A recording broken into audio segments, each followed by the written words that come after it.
Stand on the shore of the ocean watching the tide come in. You sense the call of the sea beckoning to take you in further. You step forward little by little, not knowing what to expect, but expecting more. You keep going as the ocean calls you to enter in to deeper waters.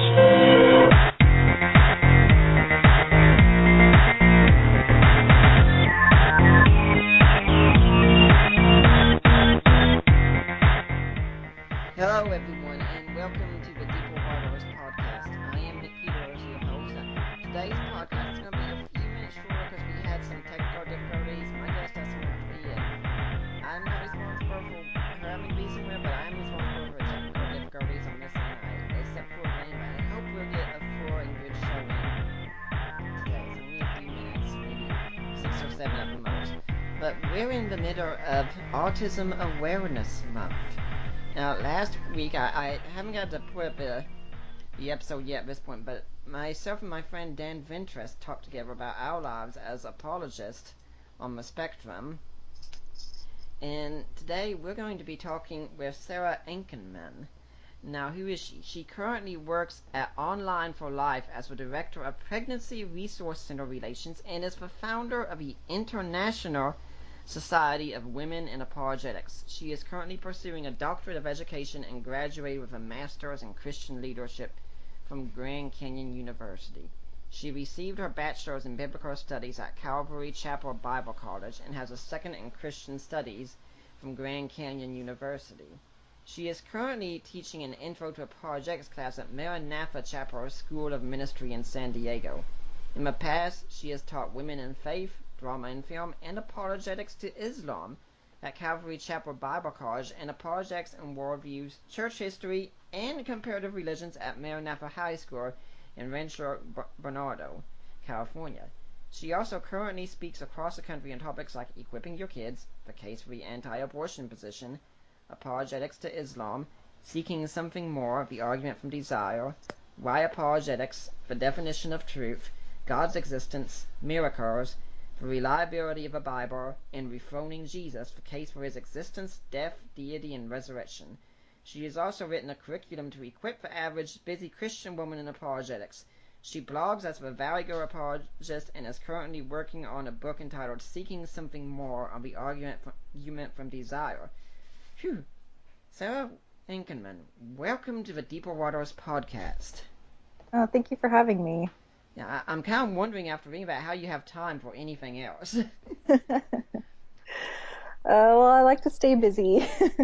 Yep, I understand that one. Now, a lot of people are this might be the first time they're getting to hear about you. So, how did you get to be doing what you're doing today? Well, I went to Bible college and kind of wasn't really sure what I wanted to do with my life, and it just turned out that my professor happened to be an apologist. So he kind of saw that I kind of had a knack for it, and he started helping me make decisions about where I wanted to go to school and what I wanted to do with my life. And so I ended up going to seminary after that, and met with Dr. Norman Geisler, and basically they just encouraged me to start this women's apologetics ministry, and it's just kind of taken off from there. So I've been writing and speaking since then, and it's just been really great. So, was this professor or anyone we would know about here? It's Dr. Joseph Holden, and he's the president of Veritas Seminary. Mm-hmm. You and I did get to meet also at the New Orleans conference. I think you were speaking on evil, right? I was speaking on basically the case for choosing the greater good when faced with conflicting absolutes. Oh yeah, I remember that now, and I do remember also that the guy who was speaking right after you in that same room, I don't think he was really worth listening to, you know. Yeah, that happens sometimes. Yeah, and just in case anyone thinks I'm beating up on someone, I was the one who spoke immediately after Sarah in that room. So if I'm beating up on anyone, it's only myself here. Now, Before we get into what we're talking about, Michelle, you mentioned the International Society of Women in Apologetics. Can you tell us about that some? Yeah, so if you go to womenapologetics.com, you'll see the website.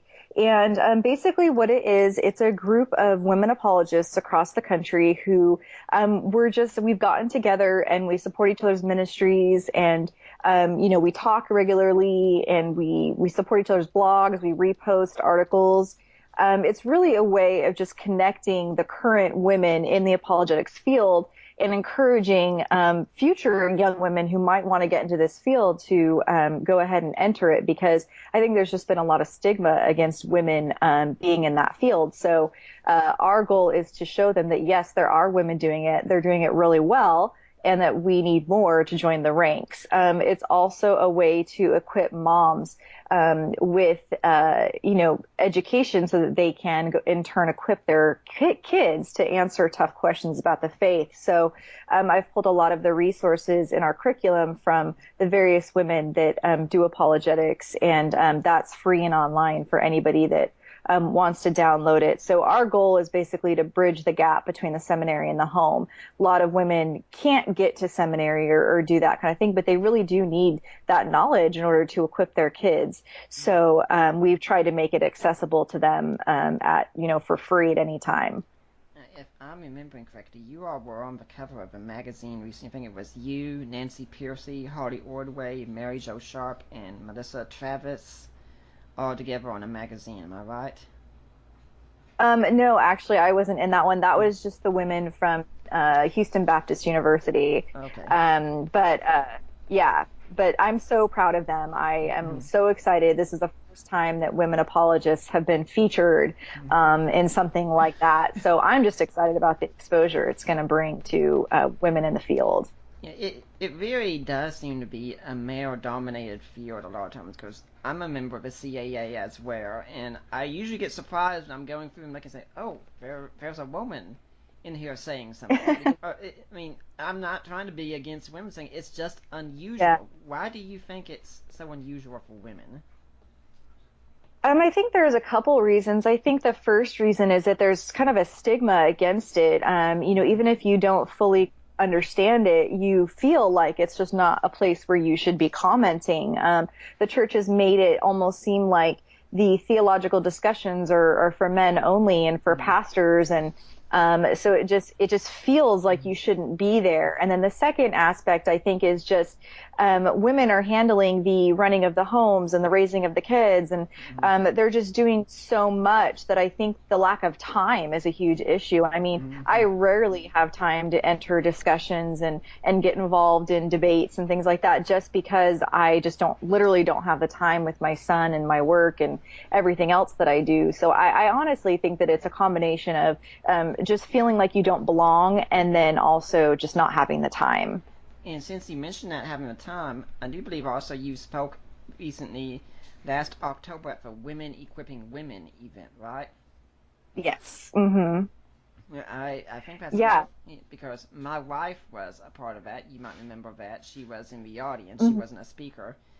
And it was one day I was pleased to see, or rather 2 days, I was pleased to see you on the computer the whole day, because this conference, every woman could attend without leaving her home, right? Yes. Yeah. And I think that's huge because a lot of time, even if women are interested in things like apologetics conferences, they rarely offer daycare. And so you've got women that may want to go with their husbands, or even go if their husband's not interested. And, unless their husband's, really understanding and agrees to watch the kids for, a whole day or 2 days or whatever it ends up being, rarely can she attend. So I thought it was so great because it was completely online, but they got the experience of a face-to-face with an apologist. And, they got to learn. And like you said, they didn't have to leave their home. And now they can even access the lectures later if they want to, and watch it at their leisure. So I think that technology has really, really benefited women in this field, just because they've made it more accessible and easier for them on their time. Do you know if it's a Women Equipping Women is going to be an annual event?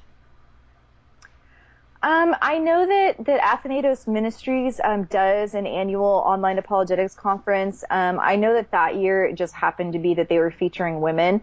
I would love to get something like that going.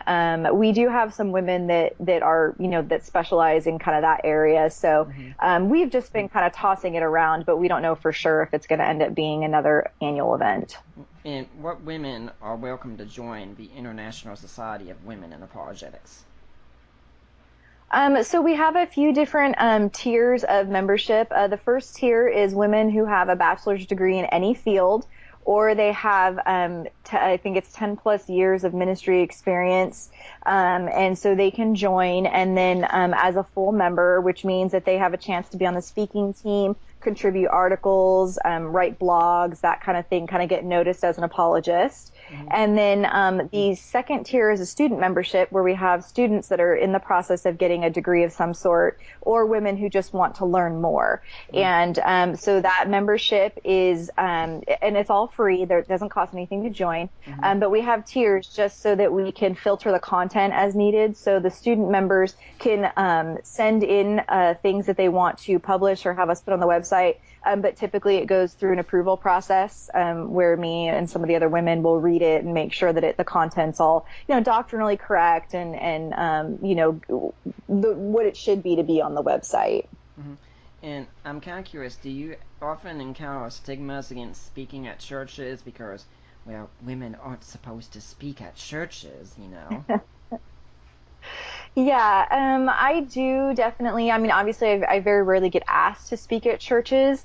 I think what it really is not that there's anybody against it. It's just that they just don't understand what apologetics is. I think a lot of the time they think that if they have a woman come speak that they're endorsing women in the pulpit or women being pastors or something like that. And really what they don't understand is that apologetics is a discipline that it would be like a special guest speaker type situation where the woman doesn't see herself as the shepherd of the church, and the church doesn't see her as their shepherd either. But she's just there giving, a special academic presentation on something. So very rarely do we get asked to speak in main church sessions or anything like that. But, like, for example, right now, like I'm teaching an apologetics class at a church, in their school of ministry. But I think the reason that it's all good is because they see it more as an academic position rather than a spiritual leadership position. So I just think it's really just the churches not fully understanding that, what apologetics is, what its purpose is. It's for training the church. It's for equipping the church. It's not for us to come in and try to be their shepherd or take over their pulpit. And so I think once that's kind of understood, I think it'll open up more opportunities for women. Yeah, I've encountered the same thing, I think, as a man, that when you go to the pastor and you mention your interest in apologetics, I think a lot of times there's this hesitancy on the part of the pastor, especially for someone like myself who's seminary trained, because honestly I think a lot of pastors say, this guy could know more than I do, and I don't want to be outshined around here. And Right. I've even read a blog post saying, Pastor, I'm not interested in your pulpit, okay? I'd honestly hate to have your pulpit, but I'm interested in just equipping. I'm your ally. I'm not your threat. I think it just happens too often. Yeah, that's very, very true. I mean, a lot of pastors are seminary trained, but a lot of them aren't. And even if they are, very rarely do they focus in something like apologetics. Most of the time they do biblical studies or pastoral leadership or something, and they don't fully have that training. And I think that it's sad that, pastors do feel threatened because, like you said, we're not after their pulpit. We just want to come alongside them and enhance their ministry and teach their congregants to go beyond sitting in the pulpit and actually put their faith into action. And so they see us as a threat, but really we just want to come alongside them and serve them and serve their congregation. Well, let's start talking some about the main reason we had you come on, and we'll be giving out the website later on, I'm sure, for the International Society of Women in Apologetics and such. But when we heard you speak at New Orleans, one thing you said, I don't remember if you said during your presentation or afterwards, and it stuck out to us immediately, was you mentioned having a son with autism. Yes. Yes, my son, Lachlan, is 7 years old, and he has high functioning autism. He has ADD, speech delays, and anxiety. So it's been, he does have high functioning autism, but with all the other things, it kind of makes his autism a little bit more severe than normal. Yeah, because for Allie and I, both of our diagnoses would have been the same way. I mean, when I was first diagnosed, it was high-functioning autism, and today that's usually called Asperger's, and Mm-hmm. now I think they're trying to want to weed that out and to say it's just autism across the board. There's just different degrees of Right, it. right. And is he your only son? Yes, he's my only son, and he is enough for right now. Mm-hmm. But I love him to death, and I just, work really hard at making sure that he has everything that he needs, that he's getting the help and the therapy and the education that he needs right now. So, Yeah, and no sisters either, right? no. Okay. Now, when you were pregnant with him, did you know anything about him having this condition? No, I didn't. Actually, we were asked if we wanted to see do the amniocentesis test and see if there were any disorders or anything like that. And we said no because I'm staunchly pro-life and Mm-hmm. I don't think that it would make a difference. All it would do is cause me to worry throughout my entire pregnancy if I found out there was something wrong with my child, Mm-hmm. or if he had a disorder of some sort. I just, no matter what, I would choose life. So it Yeah. didn't matter to me what he had, whatever Mm-hmm. it was, we would get through it. Mm-hmm. And, and currently right now, the only test for autism is gender because they think that, boys have a higher aptitude for getting, autism than girls do. Mm-hmm. And so really the only test is gender selection, that if you find out you're having a boy Mm-hmm. and his chances of autism are higher than having a girl, then you can choose to, abort and, try again and see if you'll get a girl this time. And I don't think that gender selection is a quality test for, a preborn disorder. So for me, I felt like that was, that's discrimination, and they're doing it in Europe. And I just don't think that that's morally right at Yeah. all. When you said abort and try again, I couldn't help but think of Richard Dawkins and how he kind of started a little Yes. flame war on Twitter when he said the same about a child born with Down syndrome. Yes. Is that what you were thinking about too? Yes. Yes. I mean, kids with Down syndrome, usually the rate of them being aborted is astronomically high when Mm-hmm. people find out their child has Down syndrome. And it's such a shame. We have some really good friends. They just moved to Myrtle Beach, so they're kind of suffering over there, I'm sure. And they've got a little girl who's around 3 years old with Down syndrome, and she's just a joy to everyone who gets to meet her. And that's what I find a lot about children with disabilities is yes, parents can face extra hurdles and such, but they can Mm, also bring a unique joy that wasn't there before. yes.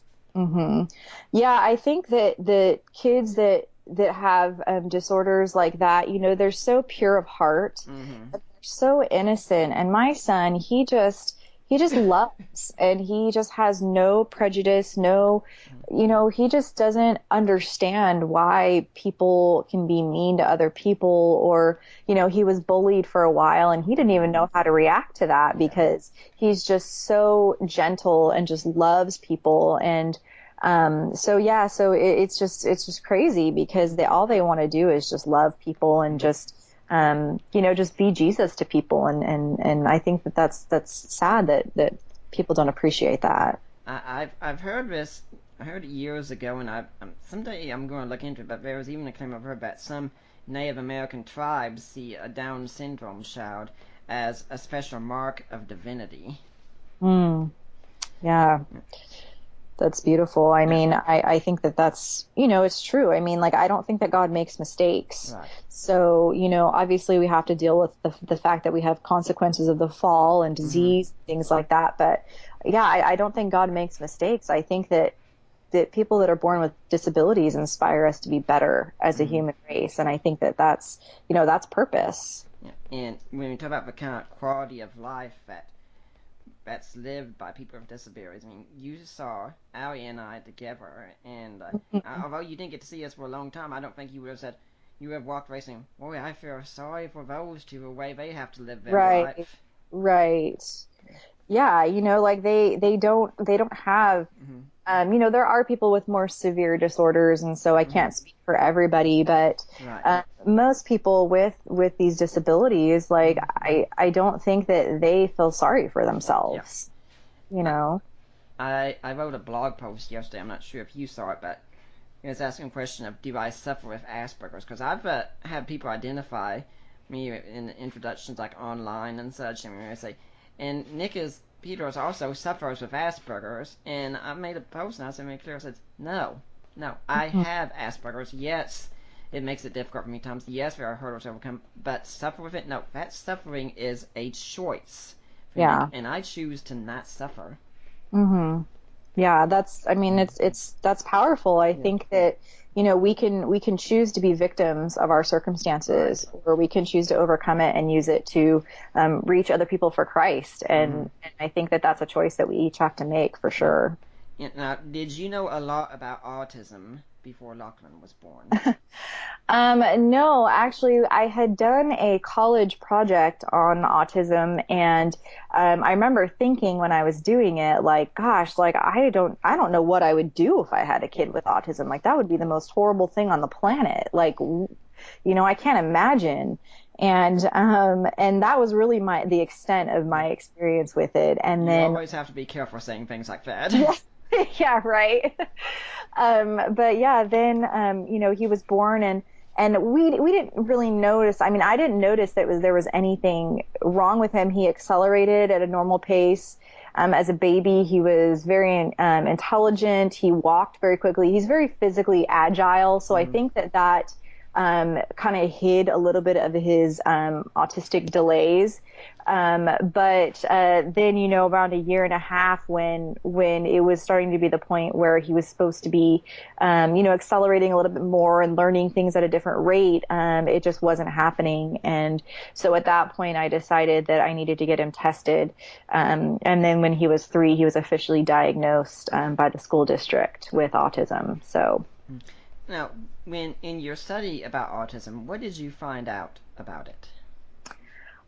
Really, just the research is so general in a lot of areas because, like you were saying before, it's a wide spectrum with Mm-hmm. varying Yeah. levels of people with autism. And so you can read it and think, okay, well, this one kid with autism has this. So I wonder if my son's like that, or if he's going to develop that, or you Mm-hmm. read stories of people with autism that have written about what it's like to be inside their heads. And so you wonder if your kid's going through the same thing. And, Mm-hmm. so doing the research is difficult because, you just never know at what level, your child is dealing with stuff. Mm-hmm. And so you just don't want to lump everybody into the same category.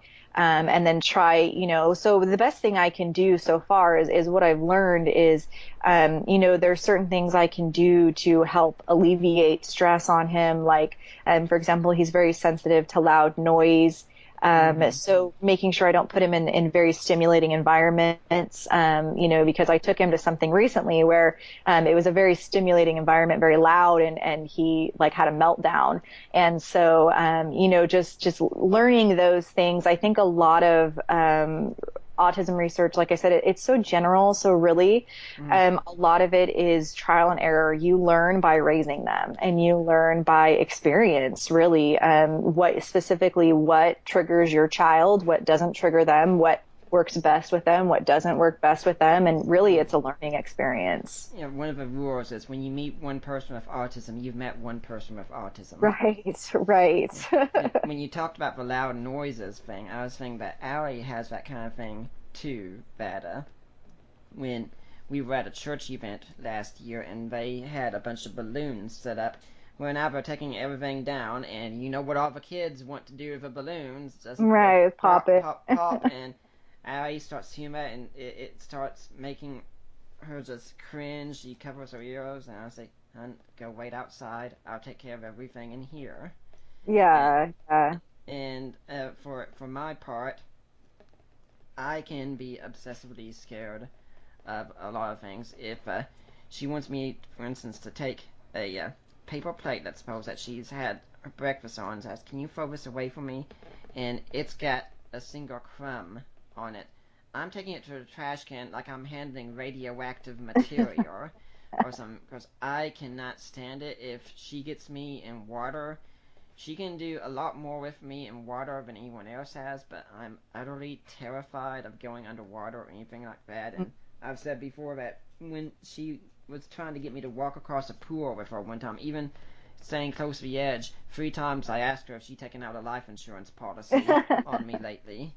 And when it comes to climbing steps, sometimes, you know, that can be just as hard. So yeah, we when we're on the spectrum, we have these things, and it's also true about how different we are. That see, my wife and I started something with a connection group at our church last night. We 40 Days of Love, and Rick Warren, who led it originally, was talking about how different he and his wife are. I said, yeah, and you and I are like that. We're vastly different because a lot of people on the spectrum may get the intellectual heightenedness and such, and for me, that's me. I'm the book geek in my family. I'm the one who's Sheldon Cooper is my role model in my area, and she is much more emotionally oriented. She's got the intellect in the areas of art and animals, for instance, but she feels as strongly as I think, and that can make some very interesting dynamics, because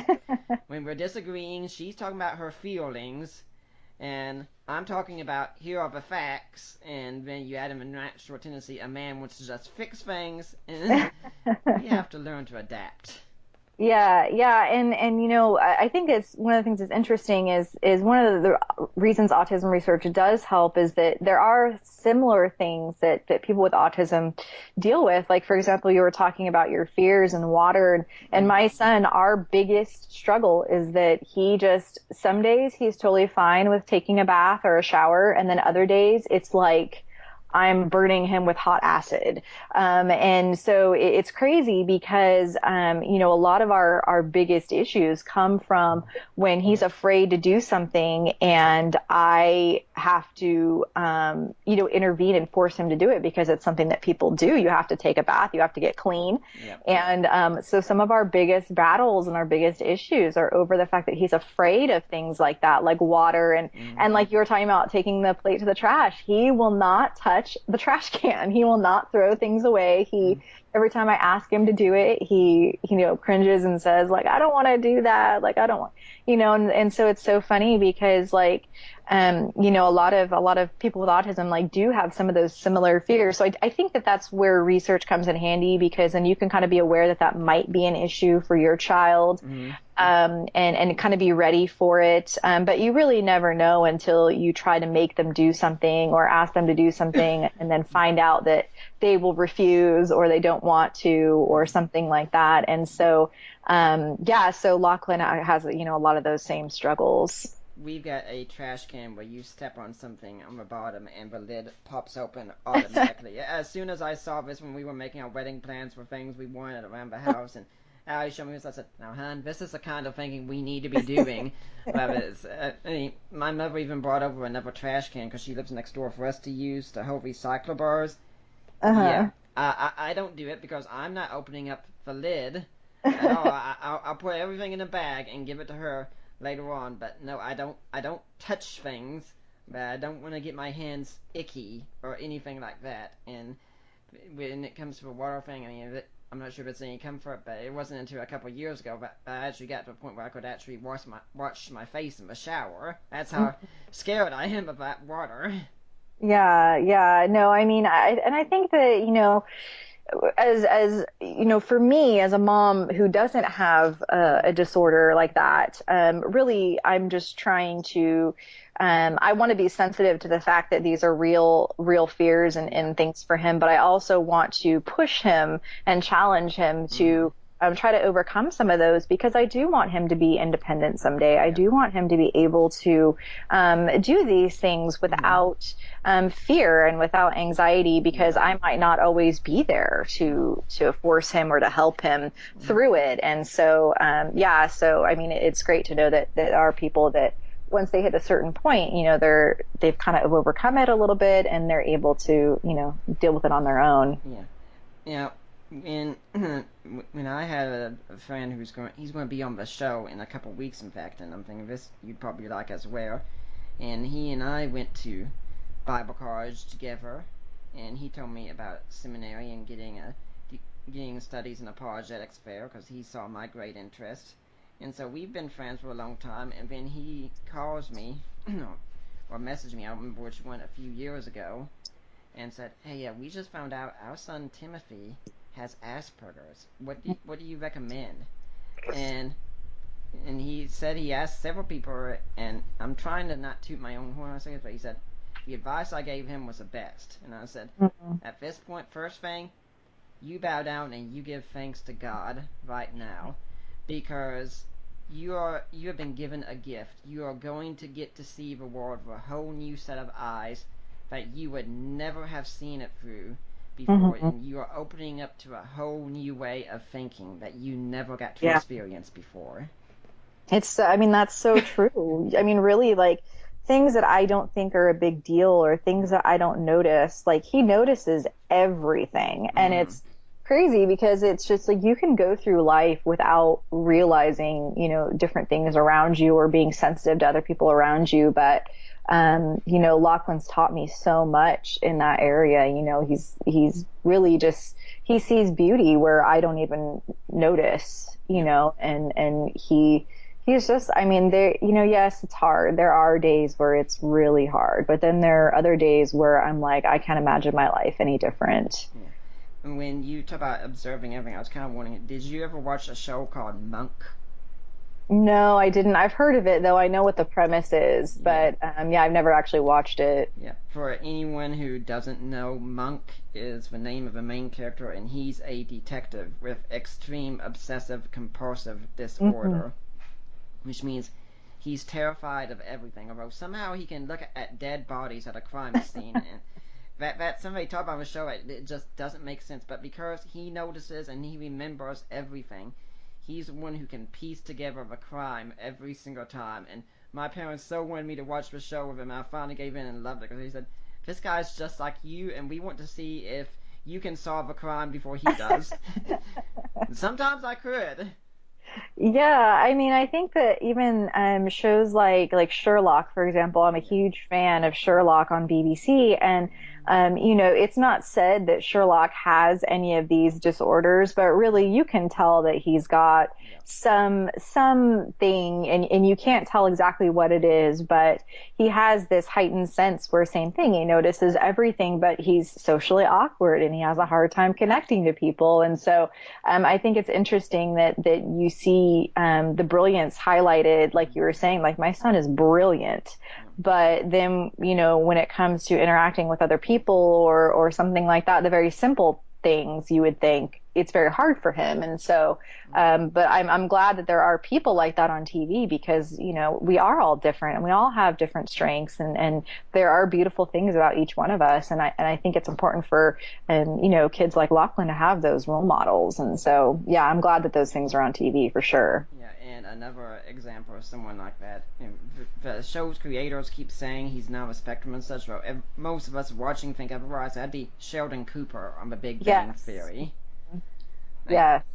I interviewed Hugh Ross last year, and he said, people ask me about that show all the time, and they say, oh, you are really as geeky and nerdy as the people on that show are. And he says, actually, I tell them they had to tone it down a lot, because we're even geekier and nerdier than that. Yeah, I love that show. I watch it all the time, and I do see watching Sheldon and just kind of the way that he reacts to his friends and interacts with them. It's you can tell that he probably his character does have some of those things, and but he doesn't let it stop him from achieving greatness. And another one I would like to bring up, well, definitely not an Aspie as far as I know, was that my favorite series that I watched religiously was Smallville. Oh And yeah. memorized everything about the show and such. And John Schneider, who played Jonathan Kent, who's actually a Christian, did Yeah. say that raising Clark on the show, he said, it's like raising a special needs child. Mm. And when I'd see it, I would also see a lot myself because Clark's a boy in there who's different from everyone else, has a hard time fitting in, and yet always wants to go out and do the right thing, even if it cost him in the end. Right, right. Yeah, and I think that's, one of the parts of my book that I'm doing a chapter on superheroes, and one of the qualities of superheroes is that, they do have some of their own challenges, but they ultimately put themselves aside and want what's best for everybody else, and that way they're like Jesus. Yeah. And then I think that you look at little kids with special needs and they're innocent, and Jesus said, "Let the little children come to me." You have to have faith like a child. And I think that those things really, I think that sometimes when kids are different, it allows them to really tap into that pure of heart and that, kindness and genuine, because that's all they've got, and so they tap into that, and it's amazing. I'm kind of curious, since we were at New Orleans together, that if you're writing something on superheroes, did you consult Ryan Putman about Superman any? No, we didn't talk, but I do know that he does some of that. So, I have a list of people that I need Yeah, to still yeah. talk to. We got to see his office. It's a Superman collection side. Oh my gosh. Yeah. Now let's start talking some more here about Locke. Now you were pretty much saying, like, out of the womb and the first year, everything seems pretty normal, right? Uh-huh. Yes. But you did say he seemed, in fact, more accelerated, right? Yeah, yeah. He was very in the first year. I mean, he started walking at 9 months. He was very, very accelerated physically. He was very quick to learn those types of things. I mean, he was crawling out of his bed at very early age. We had to move him up to a different bed. He's just extremely curious, so he wanted to get up and explore the world. And so he was very accelerated. And then around a year and a half was when they're supposed to be talking a lot, and they're supposed to be, recognizing things and pointing at things and saying, "Oh, this is a duck, this is a cow," that kind of, and he wasn't doing that. And he hadn't even said the word mommy yet or mom. And so, I just kind of noticed that trying to teach him things, it wasn't computing. There was something about our connection that when I tried to talk to him, or it would just go right past him, or he wouldn't be able to concentrate or pay attention. And I remember sitting in my living room one day and having him sitting on the couch, and I had made these special flashcards, just trying to go through and teach him these things. And, I remember sitting there one day and just like breaking down, crying and saying, "Lord, like, I don't understand. Like, I want to meet my son. Where is his personality? Where is he?" And I remember just feeling like I was like those moms I read about, where your child is locked in his mind, and there was no way of breaking through that barrier. Like, I was so ill-equipped. I didn't understand what he was thinking. I didn't know how to break through. And so I remember just constantly praying and praying and praying, like, "Lord, like, please, like, help, like, just, I want to know my child." And I remember I finally found out about that the county was offering some free services for speech therapy. So I contacted them. But if you don't know anything about California, if it's run by the government or the Department of Education, it takes forever for them to do anything. I don't think that's just California. Okay, so yeah, maybe it's a nationwide thing, but it took them a year and a half to get somebody to come to the house and work with us. And I remember thinking, like, gosh, like, I can't find any help anywhere. And so I remember that first, or that second year and a half of his life, it was so hard. And I just was trying to do everything I possibly could to break him out of his shell and try to figure out, how he could talk. And it was crazy because about a month after he started speech therapy, he was around almost 3 years old.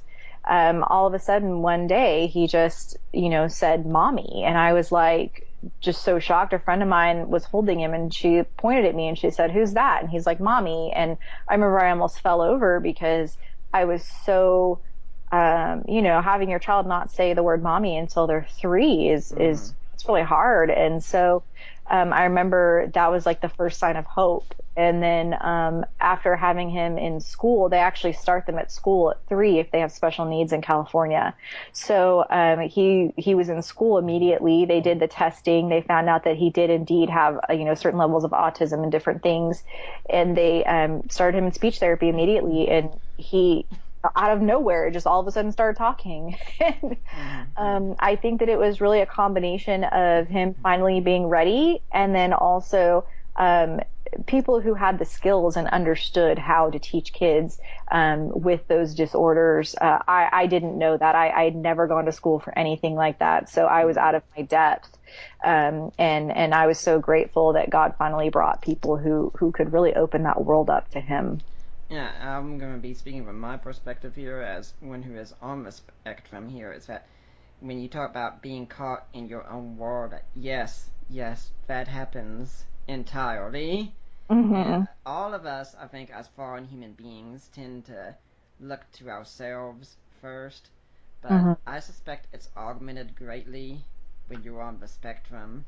Because usually things you're kind of thinking, how does this relate to me? And if it's a conversation, you want to turn it towards something that's easy for you to talk about, and it's very easy to personalize every single thing that happens.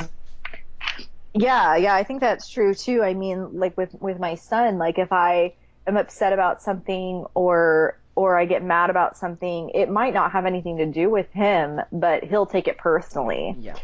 And I think I have to be so aware. He's so sensitive that I have to be super aware that I can't, put more burden on him than he can handle, because he'll make, like you're saying, he'll make everything about him.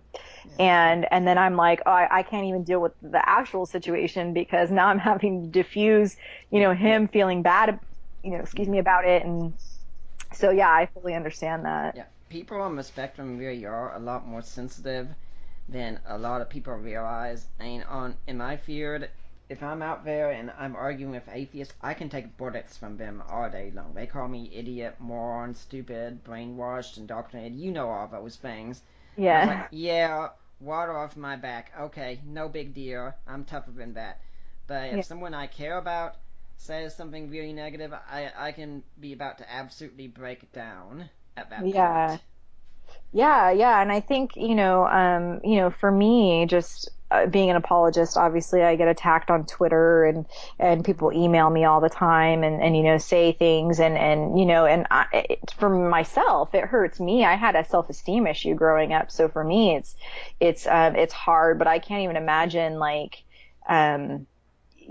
just dealing with that and then also having something else. And, but I'm glad to hear that you're able to just walk away from that and it not bother you. But I definitely understand having someone close to you, because Lachlan, the second that he finds out that someone he loves, may be upset with him or made him feel bad or something like that, it's a lot worse for sure. Well, I can say on my end that it used to bother me a whole lot. And I've told people the thing that changed it for me, and unfortunately this is a few years away for Lachlan, getting married. Yeah, he's a ways away from there. Yeah, forever, hopefully.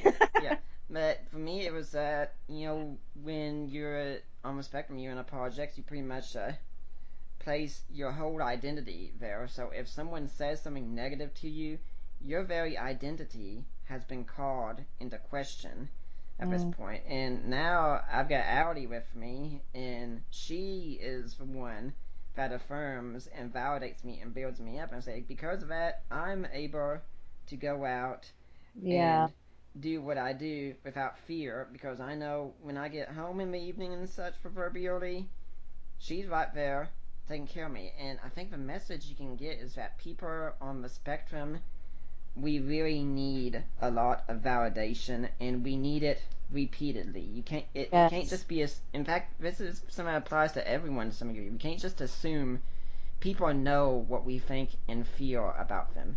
Even if they do, they still need to hear it. I know my wife loves me, but if I go through the day without hearing her say it, that's going to devastate my day.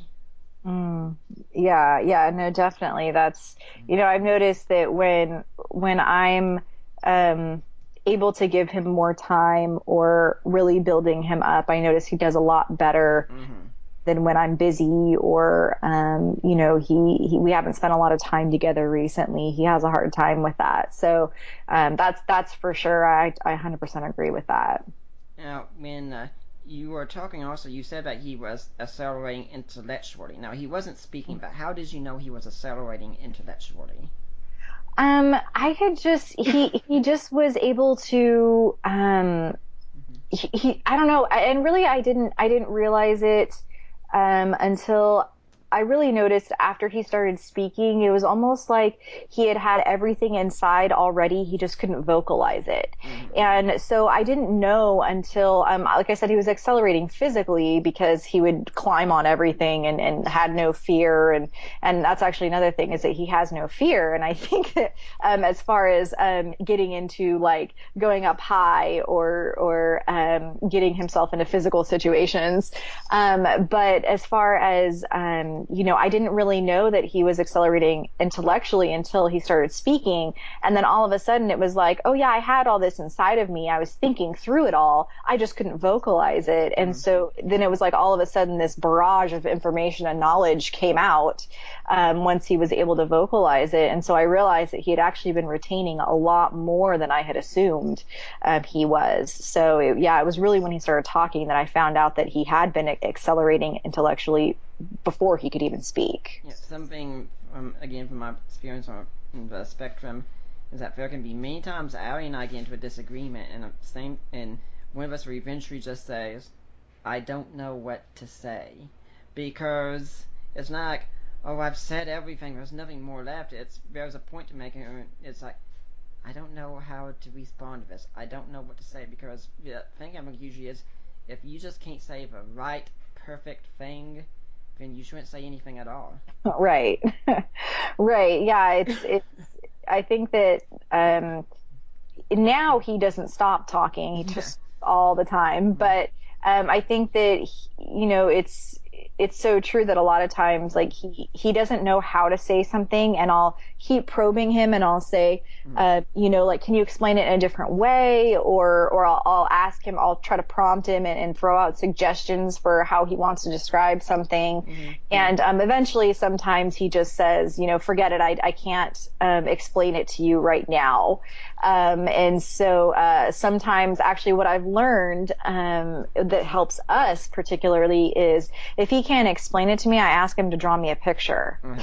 And I say, draw me a picture of what you're trying to say to me, and then I will help you find the words for how to describe it. And so I think that drawing, my son is just loves to draw, Yeah. and I think that has really helped us connect, because he's able to put his feelings into pictures that he can't explain verbally. Yeah. Allie's the artist around here, and I always encourage that. When you were talking about probing, it occurred to me that something that, at least for me on the spectrum, I find is that we tend to not really trust people, as it Right. were. We view people with suspicion, and sometimes we don't speak immediately, because in some ways we want people to probe, because the people who really care about us are going to be the ones that ask for questions of us and probe. Right.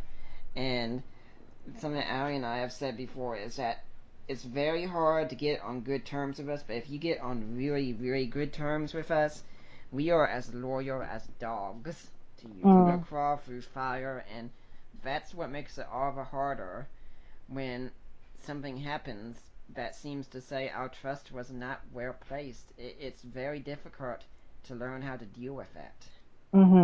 Yeah, no, totally. And I think Lachlan, he's the same way. If he becomes friends with somebody, or somebody hurts him that's close to him, he views them with suspicion for a very long Yeah. time and doesn't want to be around them. And, it's very hard to rebuild that trust for sure.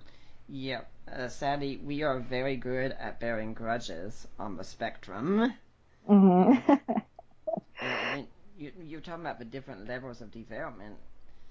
Again, I actually had to be in speech therapy for a while too, in that I'm told that when I was in kindergarten and starting off and such, that it was practically I was speaking my own language, and there had to be other people there to translate what I was saying. Now today, that pretty much only applies to my handwriting, which, as the best man who toasted me at my wedding said, it requires the gift and power of God to translate. But yeah, I was in speech therapy for a long time, and today I can still struggle with the R sound and the TH sound.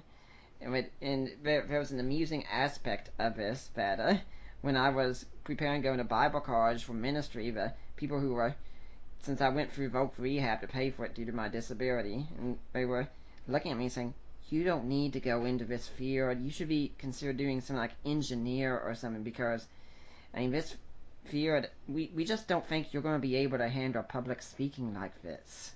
And I tell people, yeah, that's what they told me. It's too bad they weren't there when I gave a senior sermon to my entire student body at the college I graduated from, which would have consisted, when you include professors, of probably about 1,000 people, and I had no trouble whatsoever doing it. Yeah, yeah. Yeah, and that's the thing is I think that a lot of times we can try to limit people with disabilities and say Mm-hmm. you can't do that or you're not going to be able to do this and really like for a long time I thought there was no way Lachlan was going to ever be able to be in a field where he would have to talk. I was like he's not going to be able to do that. And now when he's been in speech therapy for 4 years straight, well 4.5 now, he can give a encyclopedic story on dinosaurs or he remembers every single fact. And it's amazing because he could be anything. His fixations are dinosaurs and animals, and he can tell you the diet, the habitat, the weight, the size, the speed, the era, it's amazing the things that he can tell you about these animals or dinosaurs or whatever it may be. And it's like he's going to have no trouble at all, going around and telling people about things. And and it's just been great to be able to see that, now as he's getting older. We're at around the halfway point here in our show. I'd like to remind everyone that yes, this is the Deeper Waters podcast. I am Nick Peters, your host, who is on the spectrum also of Asperger's. My guest is Sarah Ankenman, talking about her son Lachlan, who is also on the spectrum. But if you're here next week, we've got another show autism theme for you. We're going to have my friend Stephen Bedard coming on, and I'm sure Sarah knows as well. And he's going to be talking about a little booklet he's written. It's an incredibly short one. You could read it in half an hour, but it's a very good one, about how to make your church more autism friendly. He's got 2 children who are very much on the spectrum. We're going to be talking about that too, but we're going to be asking, what can the church do to help people on the spectrum? Now, to get back to what you were saying here, I can relate again to my own experience here.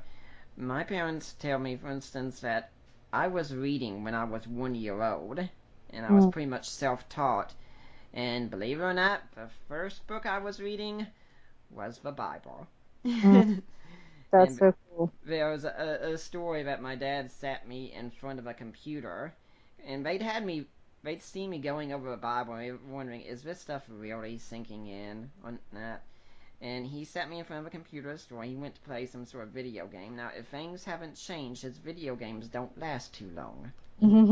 And when he came back, there was a small crowd around the computer, and we asked him, and there on the screen was all the books of the Bible in their correct order, spelled properly, and with how many chapters they had.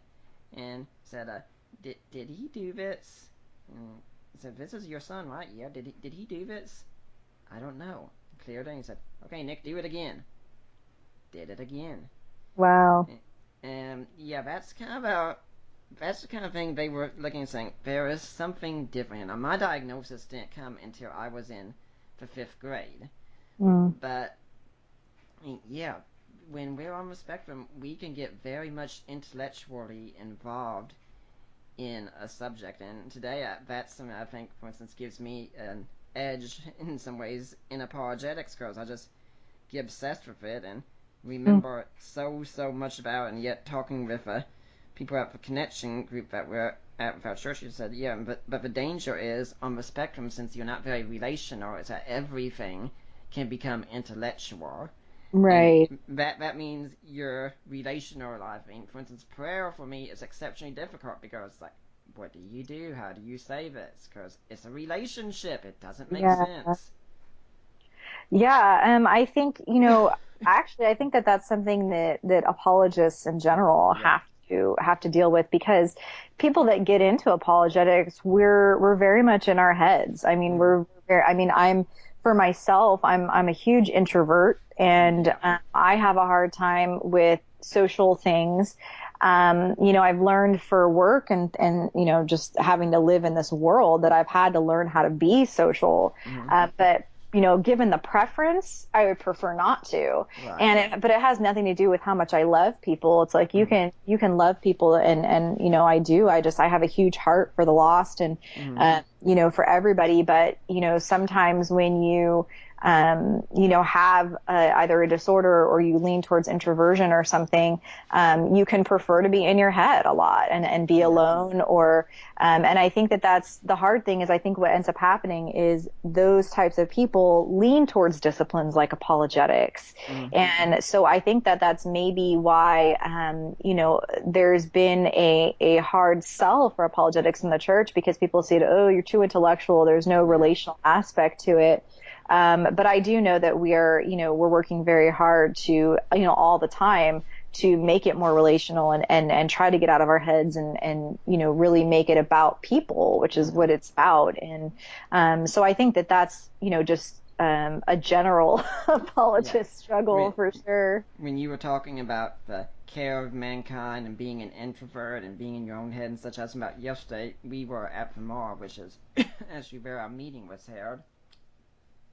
And I was having to go somewhere by myself, so I'm walking, trying to make it through this crowd of people, and people are moving slowly in front of me, which at my speed, everyone moves slower than I do a lot of times. And I just had popped in my head the line from Linus Van Pelt in the Peanuts comics, where he said, "I love mankind, it's people I can't stand." Yeah.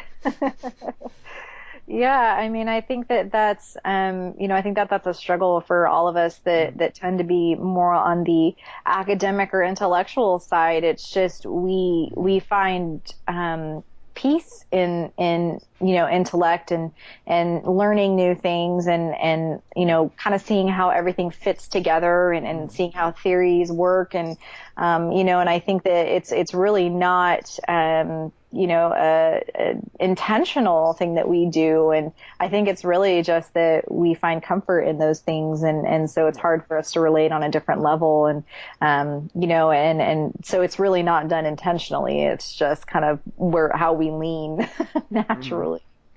Yeah. When we were talking about, I mentioned Stephen Bedard coming on next week.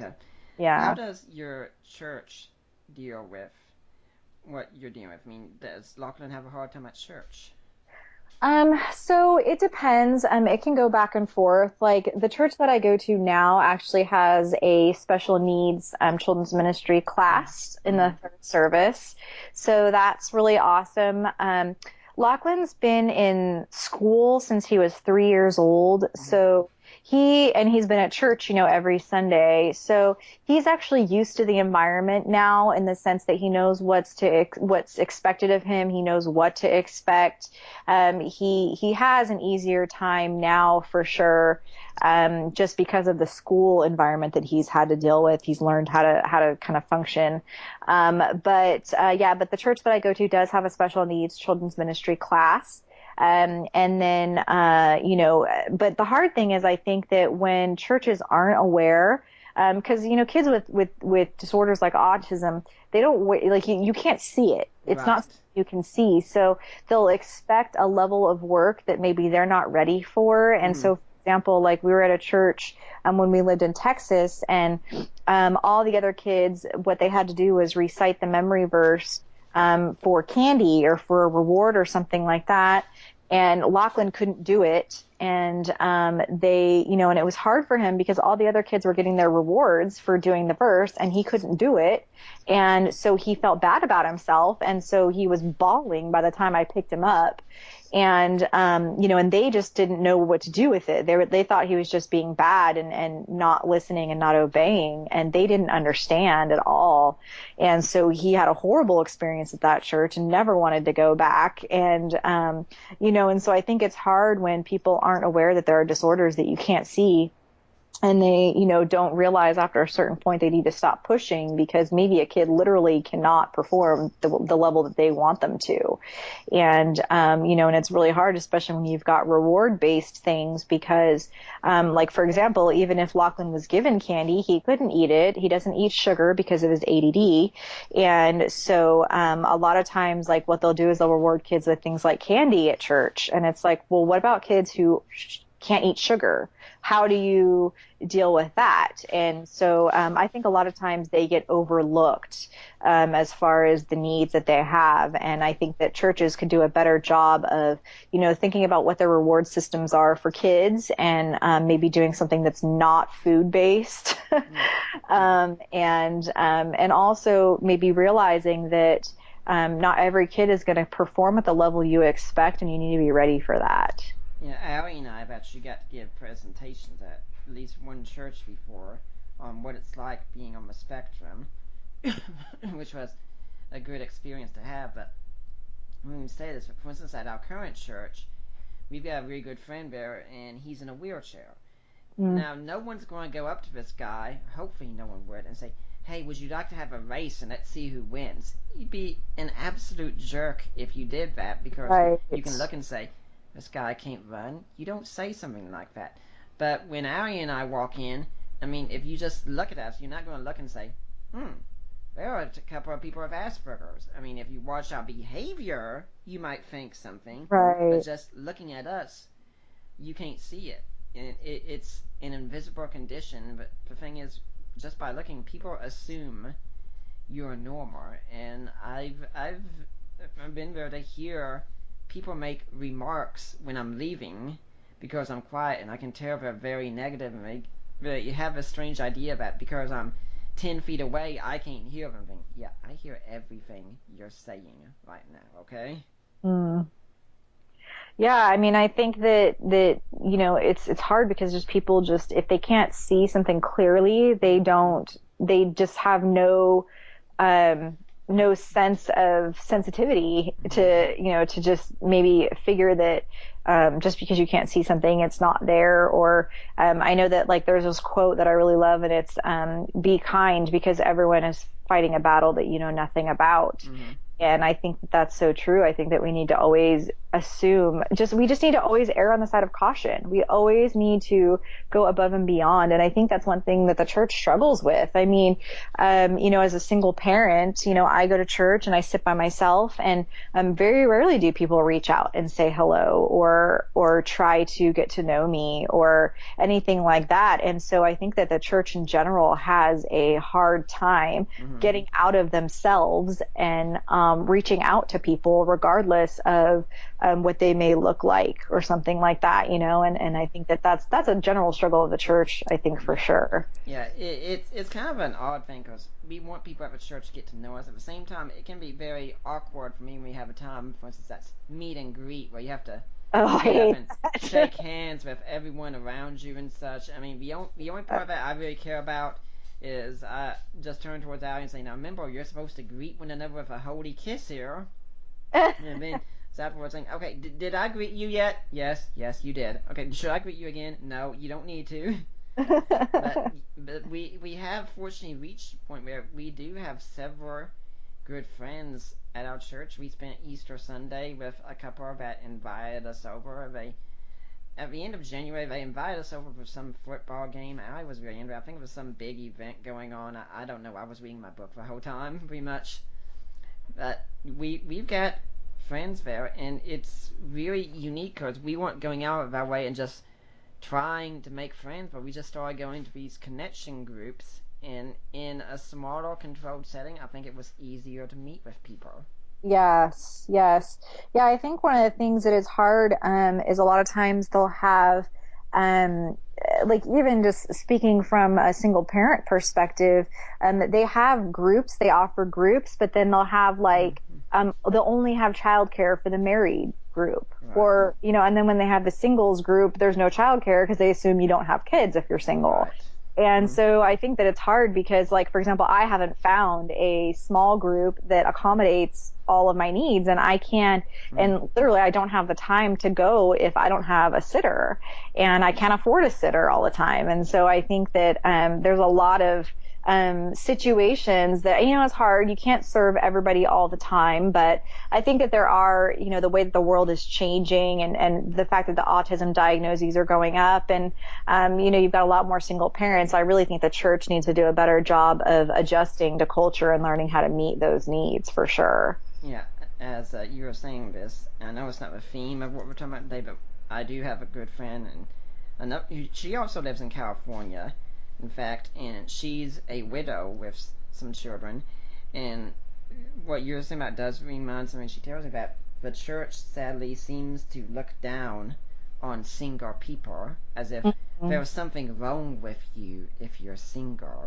Yeah. I think that it's true. I mean, they're like, well, why can't you just find someone and get married? And it's like, well, if you're a strong Christian, then you can't settle. You can't just marry the next person that asks you out. You have to really be picky. You have to say, okay, is this person going to lead me? Is this person, and so I think it's hard because, Mm-hmm. and especially if you're widowed or you went through a particularly hard divorce, you've got pain and you have trust issues. And so Mm-hmm. you don't want to invest so much into something again once you've already been hurt.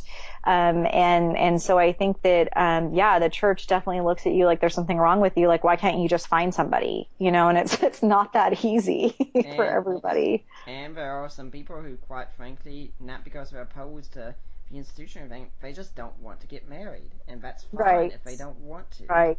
And Yeah. I think some people don't, I mean, they have goals in life and they want certain things and they're not, they're like, they're not willing to settle down and that's fine. Like that's their prerogative. If they yeah. feel called to that, then that's fine. Now, when you're talking about the way the church is and getting to, when we were looking for our churches, we were trying to find the one that we attend now. We were trying to find something for both of us.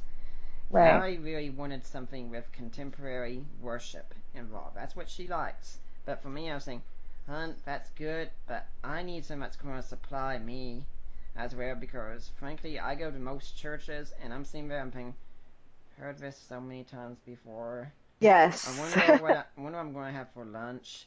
Should I play what Final Fantasy game should I play when I get home from church today? I mean, those are the kinds of things I hate to say I get bored in church when that Mhm. happens. But Yeah. we found a church, and now you have good contemporary worship, and they're very intellectually oriented. I mean, they've even got this awesome idea where before the service starts, they have a number come up and it says, if you have any questions during the service, text in your question to this number and our pastor will come out at the end and address your question. And so I was like, oh my gosh, wow. And I mean, this is church, they let me write the curriculum for them, and pretty soon I'm going to be teaching a 4-week course on the historical Jesus with a pastor is okay. I mean, this is exactly what I was looking for, and Ari and I can go to a sermon, and we both get something out of it. And I say, yeah, it's very hard to find a church that feeds someone who's really intellectually driven in this area. Yeah, I think that that's kind of been a struggle for me. I was very blessed to grow up in churches where I felt like I was learning every week, and my I am very much verse by verse, ripping apart the chapter and digging deep into what is this Greek word and I was very, very blessed in that way growing up. And my dad's very intellectual in that area as well. And so, for me as an adult, especially now since I do this, as a career, it got harder as an adult to find a church that, taught me something. And you know, and the church I'm at now, I learn something new every week, and I get convicted, and I am just blessed, and their preaching is just amazing. And I just love my church now because of that, because I do feel like even if I don't learn something new intellectually, I'm convicted in some way, I'm reached on another level too. And I think that that's you know, that's a really powerful thing. And so yeah. Yeah, I think this is something very important because, I mean, not everyone on the spectrum is like this, but a lot of people on the spectrum are very intellectually oriented. And if you come in and you start saying things that we usually hear about, Christianity is about a relationship with God, or you start pointing to relational aspects, you are going to lose a lot of people who are on the spectrum. And there are supposedly a lot of them on the spectrum who are atheists and agnostics, and I think it could be because they do see Christianity as more touchy-feely and relational-oriented instead of really seeing it as an intellectually viable worldview. Yeah. Yeah, I definitely agree with that. You know, just being in, you know, apologetics myself, you know, that's something that, you know, is definitely hard, because when they talk about, oh, it's about a relationship, well, my way of relating with God is the more that I learn about him, the more that I love him, the more I want to serve him, and the more really intellectually learning about him is my way of relating to him and understanding him. And I know that I'm limited and finite, and I'll never fully understand things like the Trinity or the hypostatic union or whatever. But you know, I do feel like the more that I learn, the more I love him, and the more that I learn about the crucifixion, the resurrection, and those things, the more that I appreciate the sacrifice that Jesus made for me. And so, I may not always have that touchy feeliness, but the fact that I can, that God did give us a logical worldview, the fact that it's logical and it sits right with my intellect, and it feels like truth. That helps me, that strengthens my own faith, and that helps me relate to God. And so I think that that relation to God is downplayed in a lot of churches. Well, before we continue that, I'd like to remind everyone you're listening to the Deeper Waters podcast here, and this podcast, it's delivered to you free. I do it free of charge, but things aren't exactly free around here. Having a ministry, you have expenses, which Sarah knows where also. And we need support from people like you. We need to know that you're looking at what we do and saying, this matters. I want to support this. I want more of this. I mean, just like when we were talking a while ago about people on the spectrum, like, you can't assume that we know these things. Yeah, it touches me so much when I hear people talking about the show and how much they appreciate the show and leaving positive reviews and things of that sort. But let's suppose you want to do more, and I encourage you to please consider it. What you do is you go to our page at deeperwaters.ddns.net, and there's a section on the left on the sidebar where it says help support the work of Deeper Waters Christian Ministries. Now you click the link there and you get taken to the Ministry of Risen Jesus, the Ministry of Mike Lacona. Okay, have you gone to the right spot? I mean, isn't this Deeper Waters? Yes, you've gone to the right spot. And you make your donation there, and then you contact me or you contact Debbie Lacona, Mike's wife. And if you don't do this, it won't happen. And you say, hey Nick, I just made a donation to you through Risen Jesus. Can you make sure that Debbie knows about this so that you can get the donation? And she'll do that. And we will get every penny, and it will be tax deductible that way. And if you can set yourself up to be a monthly donor, that's the bread and butter of what we do, and we really need you. And when you do that, it's saying, hey Nick, I love the show, I love what you're doing, I think it's awesome, and I want you to keep going. Here's my support. Now, there are other things you can do. You can buy books on our Amazon store. We've got a link there as well, but there's still some more work to do on that one. I sadly tend to procrastinate a bit. And then also we've got some ebooks that are out. In fact, we just had one come out recently called Groundless. And this is a look at Dan Barker, J.P. Holding and I wrote it together. I handled the questions on the problem of evil and such, and he handled most everything else as well, but we do it together. And of course, I've got one that I've written on my own called A Creed for the Ages, a look at the Apostles' Creed in today's Christian, because at our church we do say the Apostles' Creed regularly, and I wrote this as a gift from my church so that they could know more about what the Apostles' Creed says and appreciate it more. When you buy these books, some of the proceeds do go to help Deeper Waters, and I would encourage you, please, please do this. It means so much to us. Sarah, do you have any cause you'd like people to donate to? Yeah, I would just suggest I work for Online for Life, and they're an amazing nonprofit organization that saves babies from abortion. So I would just encourage people to go to onlineforlife.org and donate there. And then just I guess for me, like my biggest heart is for single parents. So if you know a single parent, or if you have one in your life or you know of one, I would say reach out to them and find out what you could do to help them. Mm-hmm. Now, this Online for Life, do you have a website they can go to? Yeah, onlineforlife.org. Okay. Now, when we were talking about the way the church is and the intellectual growth and such, and it's absolutely true of what you were saying. I had something happen a few nights ago because I started reading an N.T. Wright book, and usually it's kind of like I better have my ink pen with me when I'm reading N.T. Wright because I want to circle every single thing that he says. And just about 20 pages in, I'm just getting new insights, and I go to bed one night and I start thinking about this, and all of a sudden I feel like I've hit this brilliant insight, and I was just so excited. And keep in mind, Allie's not the way I am. She doesn't get excited intellectually the same way that I do. And there was a part of me that was tempted. I didn't, but I was tempted to wake her up and say, "Oh, Allie, you have to hear this new thing I've just come to the conclusion of. It's so fascinating." And I can picture her doing that and hearing her say, "You woke me up for this. I'm going back to bed." That's the way it is. But I think what you've been saying also is that people do tend to look down on it like that's somehow inferior, and it's not inferior. It's just different. Yeah.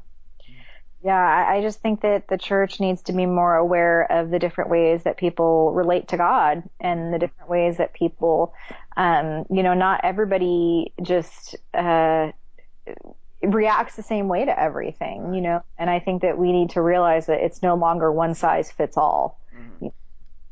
Now, you said Lachlan was in schools as well. Is that the public school system?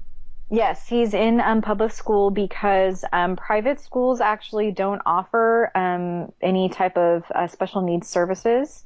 So, and I couldn't, as a single parent, afford school, but yeah, he's been in public school, and I've been so blessed because really, like, obviously, as a Christian, like, it's hard for me to have my son in public school. But the way that they have been just helping him, and they really do an amazing job with special needs kids, and they are, the state does give them money for specific special needs programs. So, for example, at my son's school, they have a sensory gym for kids with special needs, and Lachlan, sometimes he gets overstimulated at recess or different things, and he can't focus on his work. So they've actually started having him do sessions in the sensory gym before he goes back to class, and that has really helped him focus on his work. And so I think that there are a lot of positives in public schools that really make an effort. My parents tell me that I was the first one on the spectrum in our county to make it through the public school system entirely. Yeah. I think that since, we've been kids, I think that there's been a lot of improvements and strides made in special needs education. So I'm just glad that, now that I have my own son, even if things weren't the greatest when I was a kid, at least now I feel like they're really making an effort. I'm guessing that content-wise, Lachlan probably doesn't really have much problem with what's being taught at school. Yeah, no, he fully understands everything he's being taught. And, obviously he's in first grade, so they're not doing rocket science or anything Right. yet. But, he did have a hard time with the amount of work, that skipped from, when you go from kindergarten to first grade, the amount of work escalates.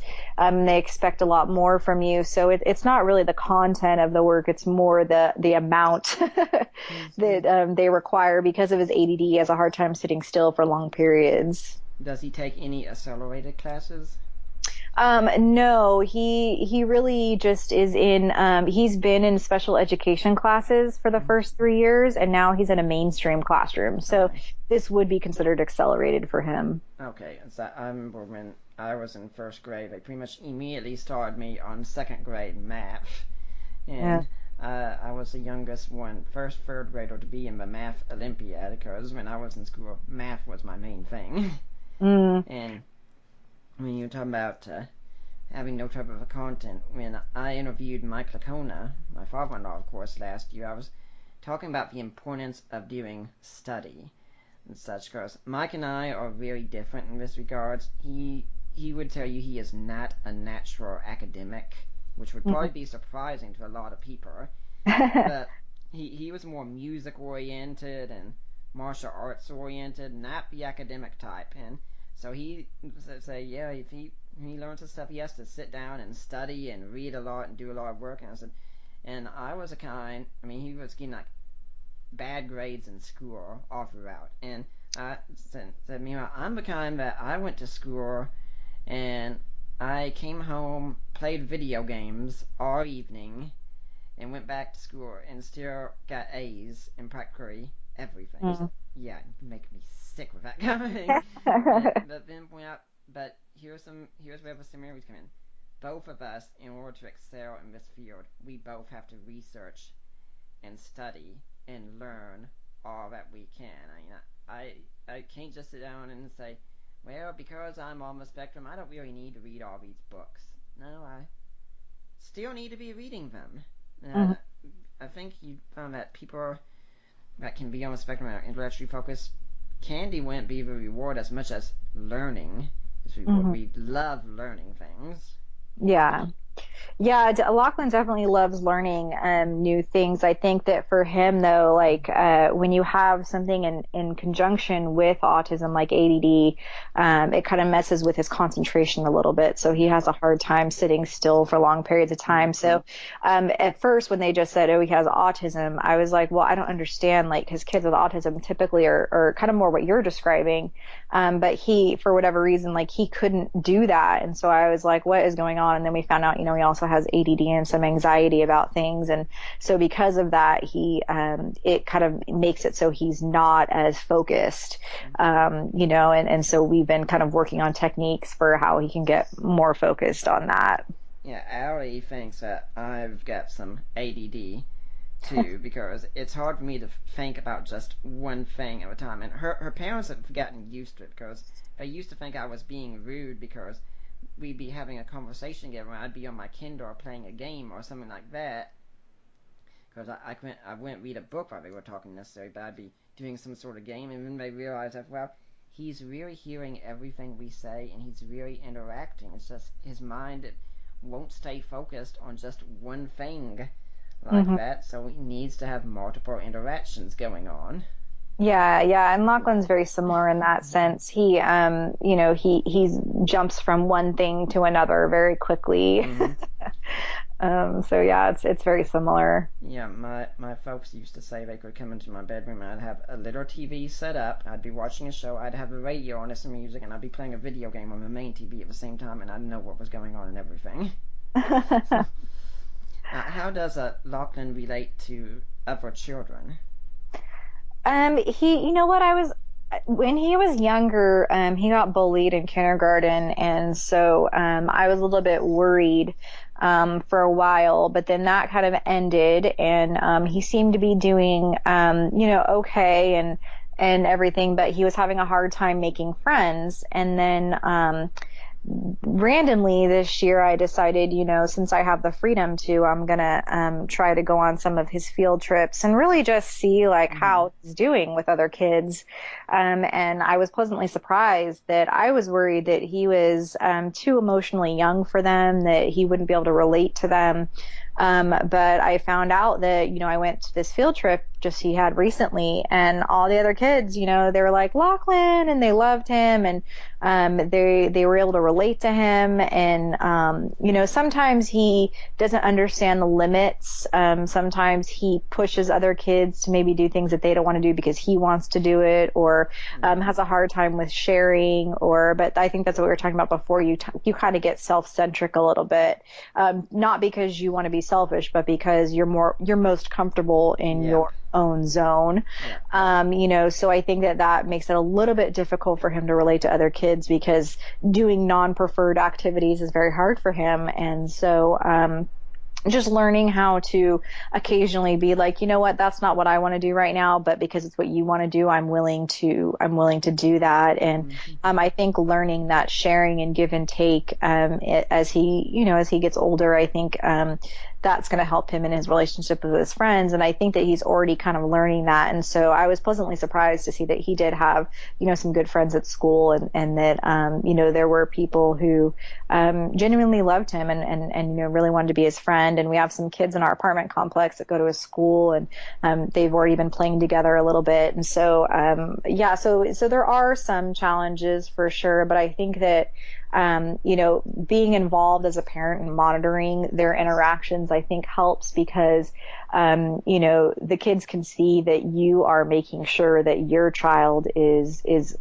sensitive to their needs as well. And so I try to intervene when I feel like Lachlan's not being fair, or I try to use it as a teaching situation where I can say, well, you may not want to do this right now, but we just did something that you want to do, so now let's do something that the other child wants to do. Or I think that really being involved as a parent is huge for teaching your kids how to interact with others. At the same time, there's also a dangerous point sometimes, and I remember telling this to when I lived in Charlotte with going out with a friend. He was with his family, and he said, "Why don't you join us? We're going to be having dinner here." I said, "Yeah, okay." And his sister was getting ready to move out on her own, and she's not special needs or anything, but I was talking to both of them and letting the sister know, here are the realities that you are going to experience when you move out of here, is what you're going to have to learn to do. And she was listening to it and everything. Her mother was just thrilled. But here was someone else here saying all these things. Then I turned to her and said, now, when your daughter is out here, you're going to be tempted to come to help her out, to do everything you can for her. Yeah. Don't. Because you have to find that fine line, because you're trying to take care of your son, make sure no one's hurting him, things like that. But at the same time, he has to stumble and fall sometimes, and he has to learn how to be independent. Yeah, and I think that I have been working on finding that line. I do let things go sometimes and let the other child handle the situation and say, Lachlan, you can't do that, or just kind of see how he would handle it without me intervening. And so there's definitely both sides of the coin, that you for sure have to make sure that you teach them how to interact correctly, but you also have to let them learn how to be independent and take care of things on their own. And because he's only 7, I feel like I've still got a few more years, but yeah, I do hope that someday he's definitely independent enough to be able to not have me near and still be able to, handle things on his own. Yeah, I'm sure this would be much more of an issue when he's a teenager, but how does he relate to the young girls in his life right now? He, at first, obviously he's like, ew, girls, cause he's a little boy, but now he, has actually friends at school that are girls, and it's really it's very innocent. Like there's no, he's still very innocent. He still doesn't realize the whole boy girl thing. And so he just treats them like they would be like a friend that's like a little boy. Like he just treats them the same way he would treat anybody. And, they come over and they'll play dinosaurs with him, or they'll go to the park together or whatever. And I just think that right now they're young enough to where that's not an issue, yet. And he just treats them the same as he treats anybody. Well, I think my mother would say I never went through an ew girl stage at all. I actually had crushes when I was growing up, puppy loves and such, and she had me go to another school one time, and I turned out to like the school so much they kept me there. And I went there because there was a transition class, which is between kindergarten and first grade, if Right. parents don't think the students are ready. And she was worried about me, came pick me up the first day, and I had two girls helping me out to the car with everything. And she said, "Okay, I guess I don't need to worry too much here." Yeah, Lachlan, I think is still, I don't think that he's at the point yet where he's realizing, all that stuff. So I think I have a little bit of time before I have to deal with that. But yes, I'm definitely not looking forward to him being interested in girls in that way. Yeah, I don't think any mother really is too much. Now, when he's been out in public elsewhere, have you had any difficult situations before? Yeah, obviously, being a single parent, you try to have a social life and you try Mm-hmm. to go on dates and things, but sometimes when you, are with somebody, they'll invite your child to come along and, those are always iffy situations because you never know how they're going to go. So, Mm-hmm. we have had issues where, we've been at somebody's house or, we've been at an event at school or something, and he's had these just meltdowns that are just really hard. And now he's gotten a little bit older. He's gotten a little bit physical, and so he's over half my size. I'm a small person myself, and so he gets so stressed out and so anxiety ridden that sometimes he'll lash out. And he doesn't, in the moment, he doesn't realize what he's doing. And so, he'll get very physical. He'll attack me sometimes. And, that can be hard in public because people don't know what to do. And really like the best way that I've done it is you can't diffuse the situation. You typically like trying to diffuse it, it doesn't work. So typically I just, take him and I put him in the car and I'll drive him home and we'll just immediately leave.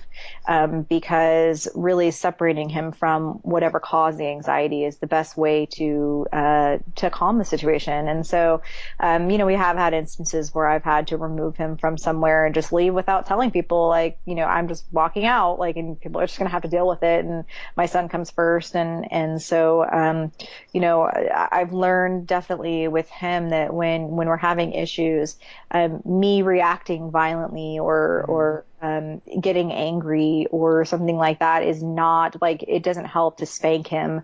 When he's having a meltdown, it won't stop it. It'll actually escalate it. Because then he becomes fearful that he's getting in trouble. And so, I've learned that, comforting him and really just, saying it's okay. It's fine. I understand that you're stressed out and it's fine. You're allowed to feel this way.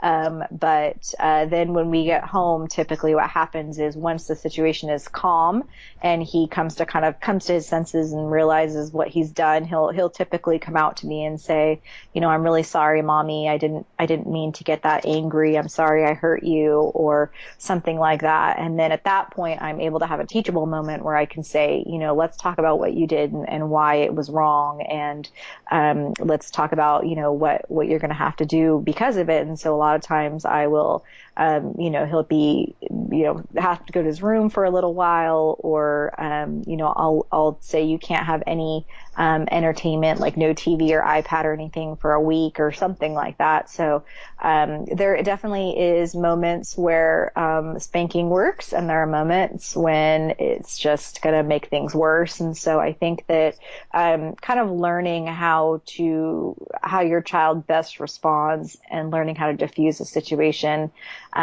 is really key.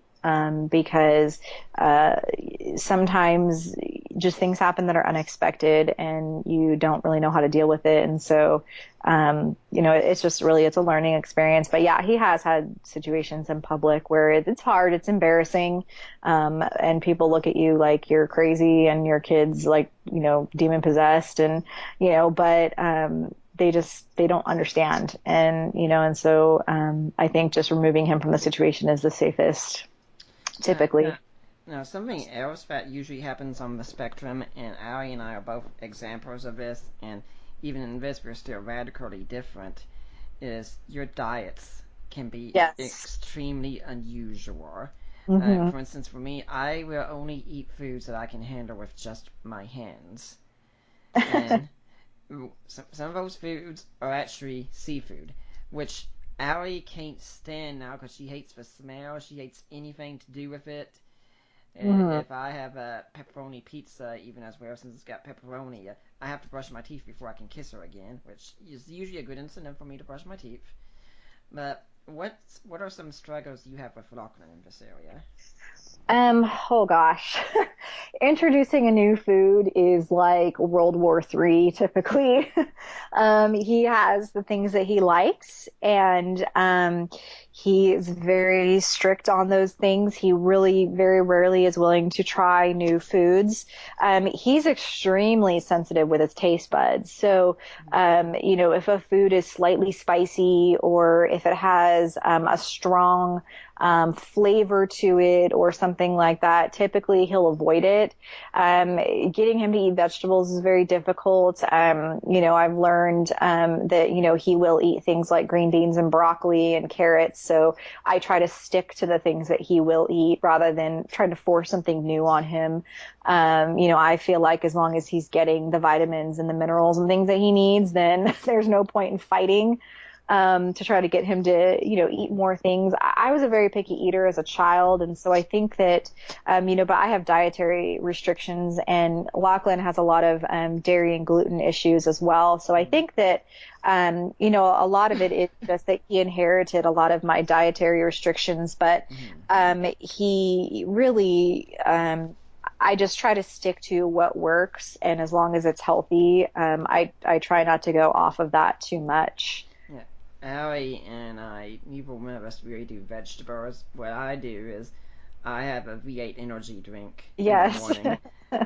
That's it. And for her, her main thing is texture oriented. She doesn't like the Yes. texture of a lot of Hmm. foods. And for me, it's looks. I don't like looking at messy foods, things of that sort. If you gave me some that would just get all over my hands, no, I'm not interested. Okay.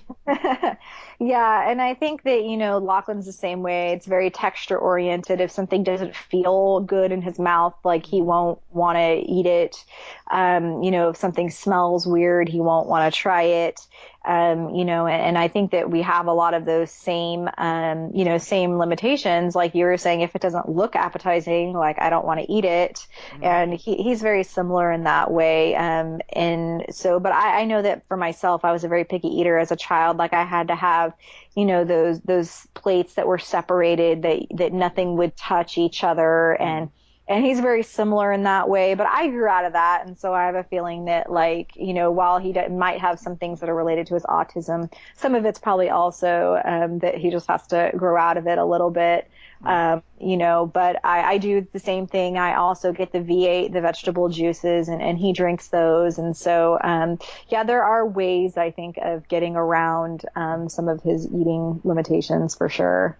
And also, a lot of people might be surprised about this with my interpretation of eschatology and having John Wharton and I was on a show who they think don't go this route. Is that we tend to be very literally oriented when we Yes. hear things, and so you have to phrase things exceptionally clearly to Yes. us. Yes, yes. You can't use any type of metaphor, allegory, or anything like that. Lachlan's exactly the same way. If I say, like let's say I'll say a famous like catchphrase or like something like that, he'll be like, "Wait, I don't understand," and so I have to explain it in exactly literal terms what I mean when I say something like that. Yeah, he's exactly the same way. Everything's extremely literal. Mm-hmm. Yeah, I think, for instance, that we used to. We've got a street near about 20 minutes or so from me live. It's the main street's called Broadway. And so when I'd hear, when I was growing up, all these things about New York people and such, and him about all these shows done on Broadway, I think, Wow, that must be a popular street or something. Yeah.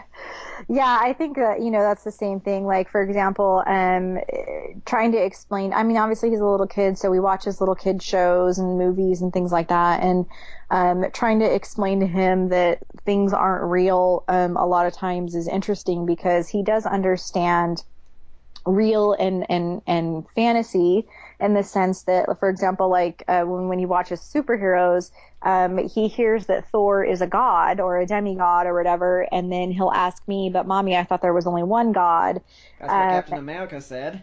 Yeah, exactly. And so, he'll take that and he'll be like, wait, I don't understand. Why would they call Thor a god if there's only one god and Thor's not that god? And I don't understand, so, but it's good because it gives us, conversation topics. And so I'll explain to him, I'll say, well, this is fake. This is fantasy. This isn't real. It's just a story.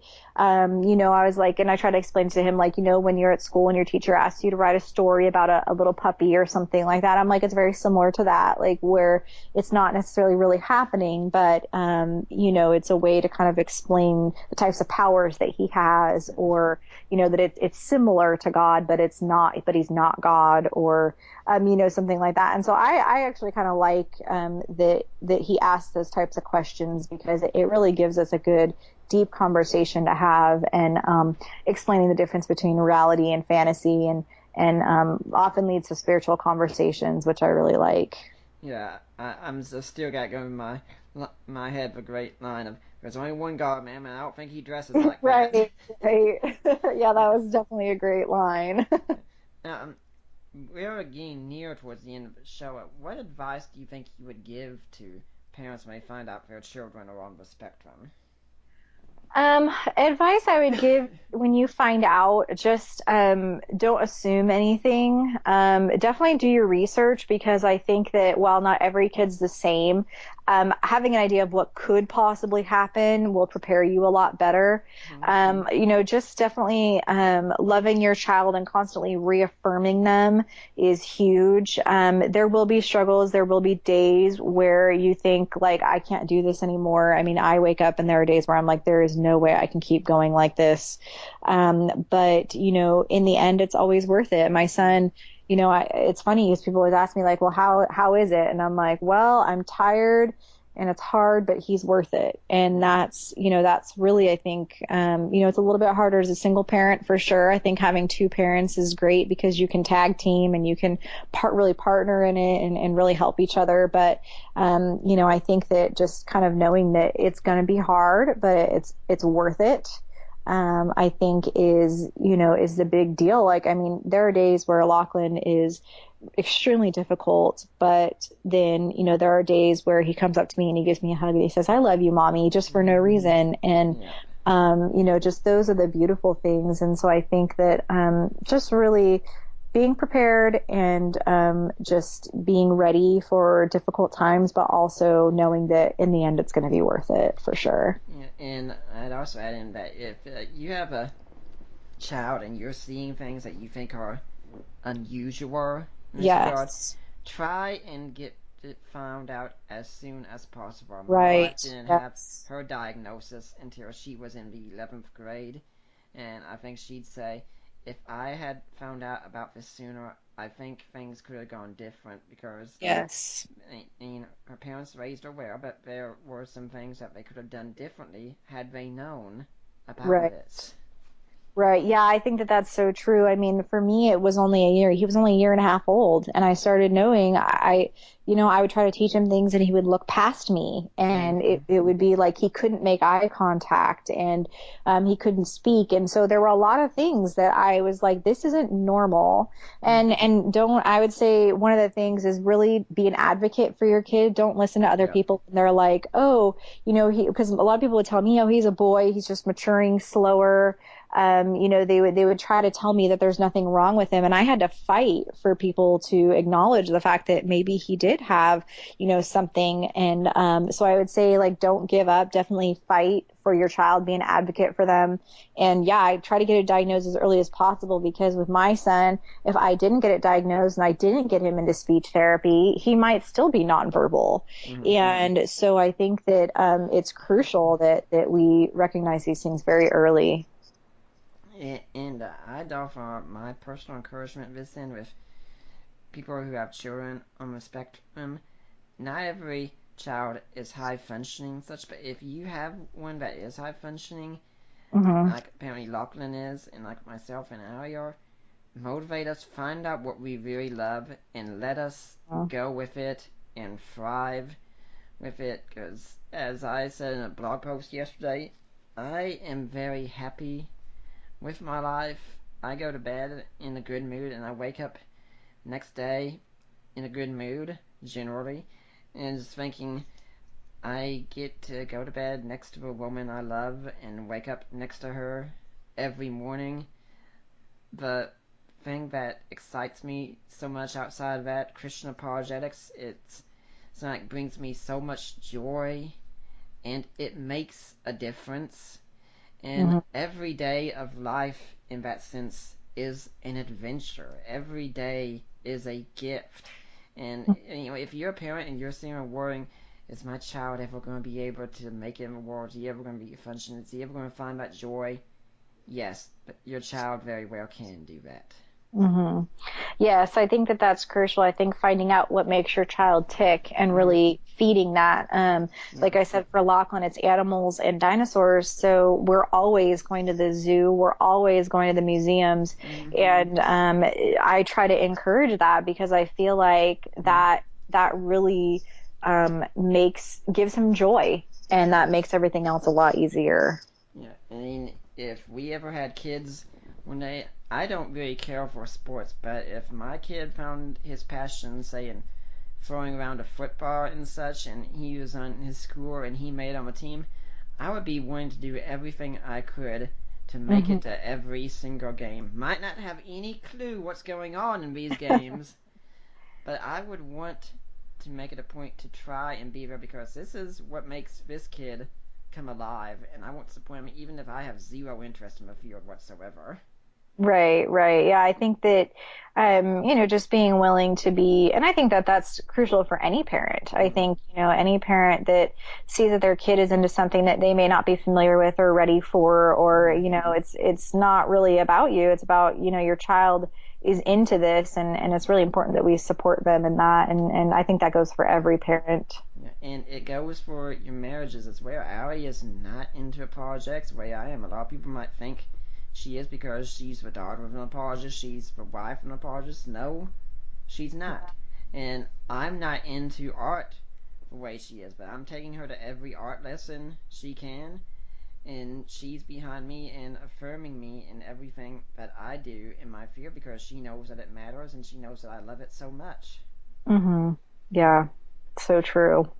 Mm-hmm. Yeah, and generally also what people don't realize a lot about apologists is, yes, we do need that encouragement generally, because usually the church does look down on us. Yes, yes. I think that's across the board for all apologists. Yep. It's nice to feel like people think what you're doing is important, because a lot of times you You're can seen as feel the villain. right, right. Yeah. So Yeah. Well, Sarah, it's been really fascinating having you on the show here. It's been a really good conversation, but we're getting near to our wrapping up time. Now, you've mentioned a number of sites here. First off, is there a site or way that people can contact you if they want to find out more about you and what you're doing? yeah, they can Google the Valley Girl Apologist, and I have a blog spot, so it's just valleygirlapologist.blogspot.com, and they can contact me through Google, or they can find me on Facebook, Sarah Ankenman. They can email me at the Women in Apologetics website at sarah@womeninapologetics.com. And or they can go to Online for Life, which is where I work. It's onlineforlife.org. So there's multiple ways of contacting me through all those websites. And I did say at the start we'd have something about how to find the International Society of Women Apologetics. So how do they do that? Yeah, you just go into your internet search bar and type in womeninapologetics.com. Okay. Is there any final message you'd like to leave with the Deeper Waters audience today? Yeah, I just want to encourage, women that are interested in apologetics to just not be discouraged. Encourage mothers that, you have kids that someday might go off to college and you want to equip them with everything that you possibly can. So I would just encourage moms to get equipped to teach their kids why they believe what they believe. I would encourage anyone who doesn't already support a pro-life organization to really get involved in the pro-life movement. I feel like really a lot of the reason that abortion is so prevalent is because the church does not stand up the way that it should. And so I want to encourage churches, pastors, leaders, whoever, just to get involved in the pro-life movement in whatever way they possibly can. Online for Life has a lot of different ways. Again, you can find it at onlineforlife.org.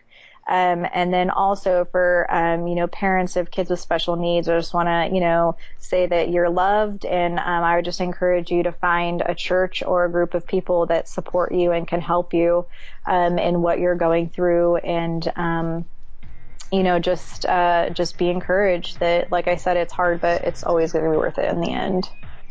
Yeah, Sarah, it's been great getting to discuss these issues with you. It's been a fascinating 2 hours. I hope you've enjoyed yourself as well, and I hope we'll see you back here again sometime. Yes, definitely. Anytime. It was great. Thank you. And I'd like to remind everyone that next week we're going to have Stephen Bedard on talking about how to make your church more autism friendly.